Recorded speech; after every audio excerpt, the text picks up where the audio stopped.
الحمدللہ والصلاة والسلام علی رسول اللہ اما بعد۔ آج انشاءاللہ ہم رسول اللہ صلی اللہ علیہ وسلم کی نشست و برخاست سے متعلق گفتگو کریں گے کہ آپ کیسے بیٹھتے اور لیٹتے تھے۔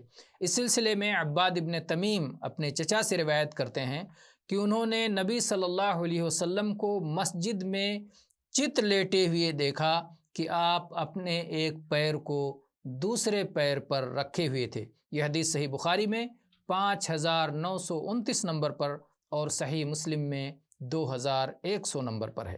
اور ایسے ہی ابو سعید خدری رضی اللہ عنہ بیان کرتے ہیں کہ اللہ کے رسول صلی اللہ علیہ وسلم جب مسجد میں بیٹھتے تو اپنے ہاتھوں سے گوٹ مار کے بیٹھتے، یعنی اپنی پیٹھ اور پڈلیوں کو ملا کر اور اپنے ہاتھوں سے اپنے گھٹنے کو باندھ لیتے تھے۔ تو اپنی پیٹھ اور پڈلیاں ملا کر اپنے ہاتھوں سے اپنے گھٹنے پکڑ کے آپ بیٹھ جاتے تھے۔ یہ آپ کی بیٹھک کا طریقہ سنن نبی داؤد میں 4846 نمبر پر آیا ہے اس کا تذکرہ۔